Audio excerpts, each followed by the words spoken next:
All right, hello wine drinking people. Time for more of what I've had to drink yesterday, and a lot of great values coming out of South America. One of my favorite wineries, one of the landmark properties of Mendoza, Pascual Toso. They've been around since 1890. And this is also one of Paul Hobbs's projects. He's been working with them for quite some time, convinced them to stay 100% estate grown.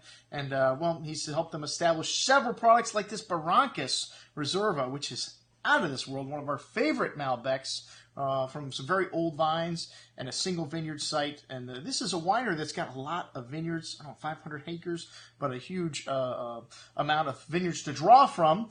And they're also the largest sparkling wine producer, which I thought was Shandon, Argentina, but the gentleman that was here from the winery says, no, it's us.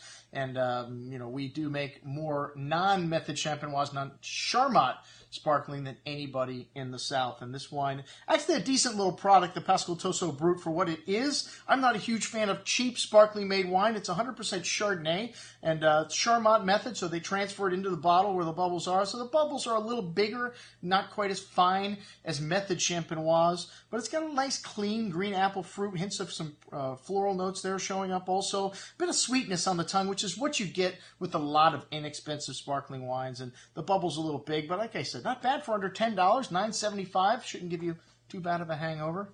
That's the thing with cheap sparkling wines. Usually the hangover is a little rough.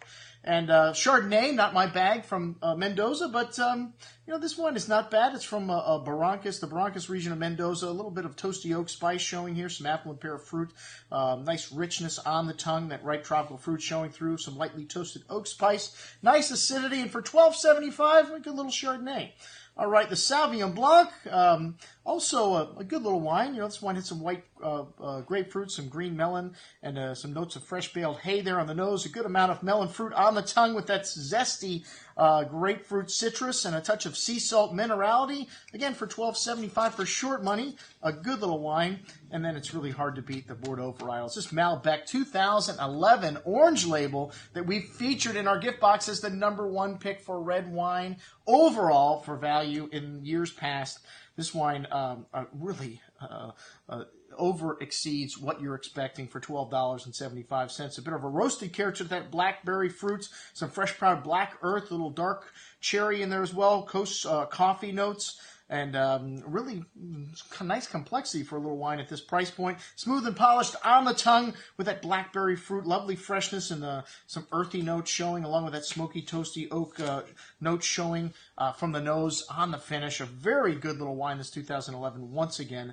The Malbec Barrancas Alta Reserva, most excellent juice. Only 206 packs shipped to the U.S. Very limited production this 2009, and we have 2010. We got the rest of the 2009. They just shipped us half of our order with 2010. But this wine, always great from 65-year-old vines. 100% French oak for 12 to 14 months, and you get that good, sweet, toasty oak spice, some sweet cherry liqueur-like fruit, really concentrated and rich. Lots of everything, spice and nuance, big and chewy on the tongue with layers of those dark spices, and a nice amount of toasty oak spice on the wine right now in the finish. But this is, well, it's got lots of everything. This wine is going to get better with time. Most excellent juice. All right, the Cabernet Sauvignon Reserva from Barrancas Vineyard. This wine is a little lighter in style than the Malbec. They use both French and American oak in this wine. Cherry and cassis berry fruit, sweet tobacco spice showing, milk chocolate and toasty oak notes. Very elegant style of Cabernet. Just a note of pepperiness to this wine. Very smooth and elegant on the tongue, polished with layers of fruit and some nice dry tannins at the end, but really good freshness in this wine and through the finish. The Pascual Toso Syrah Barrancas, wow, $81. Holy cow, did I get the price right on that? Oof. Man, they're proud of this wine. 35-year-old vines, good amount of peppery spice on the nose here. Some minty notes, black earth, dark cocoa, 100% American oak for this wine, and I must have got the price wrong. An excellent bottle of Syrah, lovely plummy, jammy fruit, ripe, lovely balance in this wine, even though it is ripe and rich on the front end. It's got good freshness on the finish with dark cocoa spice and really nice layered approach to this wine at the end. The Pascual Toso's Barrancas Syrah 2009, and then the Magdalena Toso. This wine's from 105-year-old vines, blend of Malbec and Cabernet Sauvignon. Only 20 barrels produced. Very small. Orlando Lupino, Paul Hobbs make this selection, although Paul's got his name on the label a little more prominently. I don't know. I'm going to make it upset about that. Or has anyways. It's a selection by the two winemakers here, and they use a French oak on the Malbec, American oak on the Cabernet Sauvignon. Really well-endowed bouquet here. Dark currant, cassis berry fruit in the nose, dark spices, just layers of spice, earth, and fruit on the nose. Espresso, graphite. Wow, big and expressive on the tongue. This wine needs some time. Dark berry liqueur-like fruit, rich in concentration with just layers and layers of everything coming through on the finish. That graphite mineral note showing.